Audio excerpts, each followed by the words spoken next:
Halo semuanya, selamat datang di ruang kelas.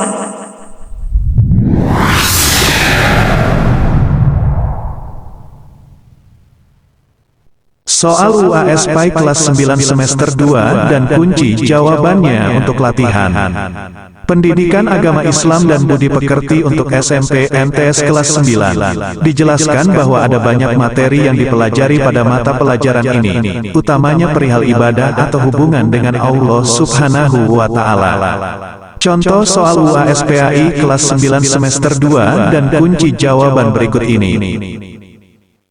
1. Bukit Tursina adalah tempat Nabi Musa AS menerima kitab dari Allah Subhanahu wa Ta'ala untuk kaum A. Nasrani, B. Majusi, C. Yahudi, D. Quraisy.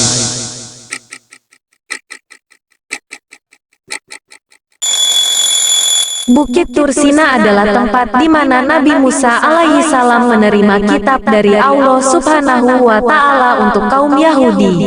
Jawaban yang benar adalah C. Yahudi. 2. Potongan ayat atau kalimat yang berarti kami telah menciptakan adalah A. Al-Amin, B. Kholakna, C. Lakot, D. Al-Insyana.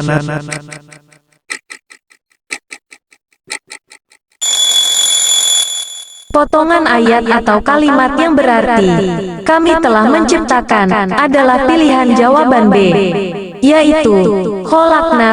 Ini berasal dari kata kerja halaka yang artinya menciptakan. Jadi, dalam bahasa Arab, kami menciptakan adalah kholakna dan sering digunakan dalam ayat-ayat Al-Quran untuk menggambarkan penciptaan manusia, langit dan bumi oleh Allah Subhanahu wa Ta'ala. 3. Perintah yang terdapat dalam Qiyas Al-Insyirah ayat 7 berarti didikan untuk bersikap. A. Tegas dan berani, B. Percaya diri, C. Disiplin, D. Optimis.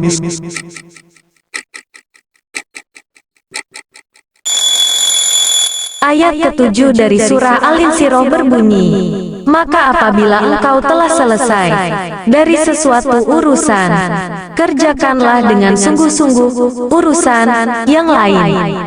Dalam konteks ini, ayat ini dapat diartikan sebagai arahan untuk selalu memberikan yang terbaik dalam setiap tugas atau kegiatan yang telah kita mulai.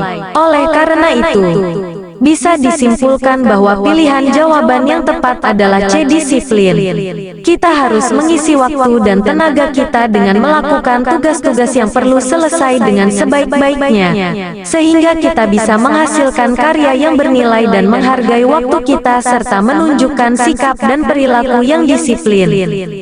4. Surah At-Tin merupakan surah A. Madaniyah, B. Makkiyah, C. surah yang terakhir, D. Hasanah.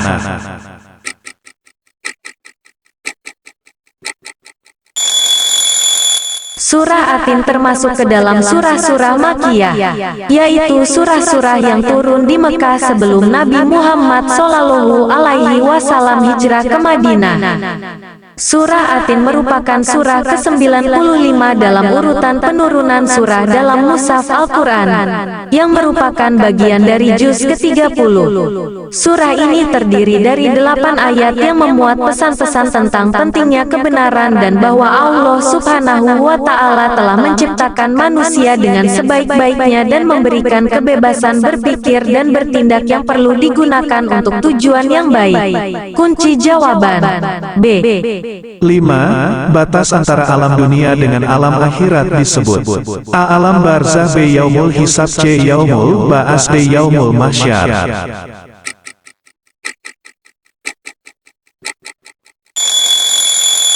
Tas atau perantara antara alam dunia dengan alam akhirat dalam Islam disebut alam barzakh. Alam barzakh merupakan dunia antara kehidupan di dunia fana dan kehidupan di alam akhirat yang kekal di akhirat kelak. Di dunia alam barzakh, semua orang akan diperiksa amal perbuatannya di dunia sebelum kelak dibangkitkan di yaumul akhir pada hari kiamat. Sementara itu, yaumul hisab, yaumul ba'as, dan yaumul mahsyar. Semuanya berkaitan dengan fase dan hari-hari yang berbeda dalam kehidupan seseorang di alam akhirat. Yaumul hisab adalah hari perhitungan amal dalam kehidupan akhirat. Yaumul ba'as adalah hari kebangkitan. Sedangkan yaumul mahsyar adalah hari berkumpulnya manusia dan diadakannya penghisaban amal pada hari kiamat. Kunci jawaban A. 6. Arti dari kata tolabu dalam hadis tentang ilmu adalah: A. Kewajiban, B. Menuntut, C. Setiap D kembali.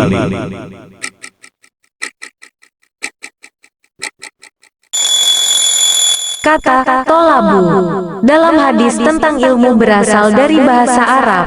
Dalam bahasa Indonesia, arti dari tolabu adalah menuntut. Dalam konteks hadis tersebut, kata ini merujuk kepada orang-orang yang mencari ilmu dan berusaha untuk mempelajari pengetahuan dengan sungguh-sungguh. Hadis itu mengajarkan tentang pentingnya menuntut ilmu sepanjang hidup, dan bahkan perintah untuk menuntut ilmu dimanapun kita berada dan sepanjang hidup kita. Kunci jawaban B. 7. Perhitungan amal baik dan perbuatan jahat disebut juga: A. Yaumul mizan, B. Yaumul hisab, C. Yaumul ba'as, D. Yaumul kiamat.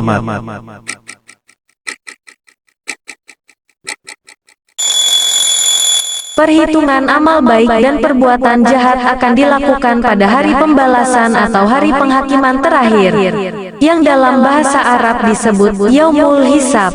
Pada hari tersebut, Allah Subhanahu wa Ta'ala akan menghakimi manusia dan mempertanggungjawabkan segala perbuatannya di dunia.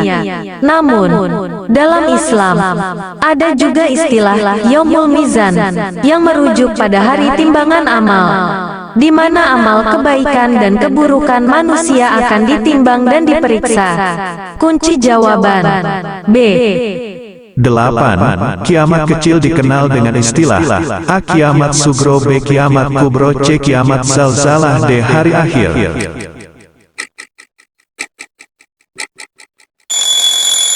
Kiamat kecil dalam bahasa Arab dikenal dengan istilah kiamat sugra.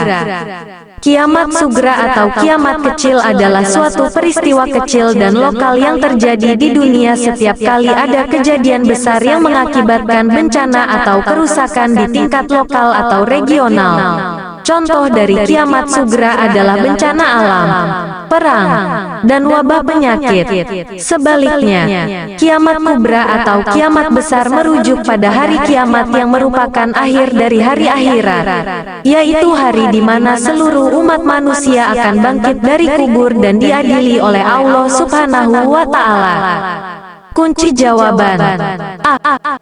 9. Di antara tanda-tanda kiamat kubro antara lain ialah: A. Gempa bumi, B. Gelombang tsunami, C. Gunung meletus, D. Berakhirnya seluruh kehidupan makhluk yang ada di dunia.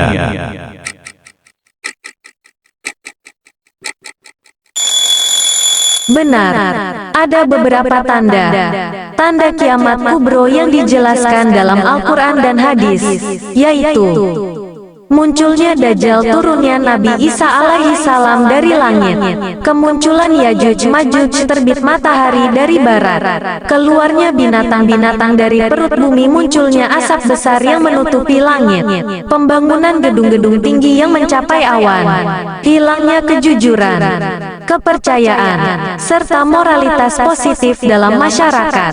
Tanda-tanda tersebut adalah beberapa di antara banyak tanda-tanda kiamat kubro yang dijelaskan dalam sumber-sumber Islam, dan menunjukkan akan datangnya hari kiamat yang tak terelakkan. Oleh karena itu, sebagai umat manusia, kita harus selalu berusaha memperbaiki diri, mendekatkan diri kepada Allah. Demikian jawaban untuk pertanyaannya, dan menjalankan kehidupan yang lebih baik dengan menerapkan ajaran-ajaran agama dengan baik. Kunci jawaban D.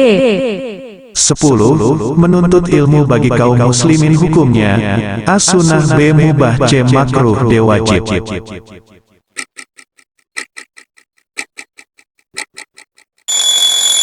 Menuntut ilmu bagi kaum muslimin hukumnya adalah wajib atau fardu ain. Ini berarti bahwa menuntut ilmu adalah kewajiban yang harus dilakukan oleh setiap individu muslim tanpa terkecuali. Kewajiban menuntut ilmu dijelaskan dalam Al-Quran dan hadis sebagai suatu keharusan bagi setiap umat manusia untuk mempelajari ajaran agama dan juga pengetahuan lainnya. Kunci jawaban D.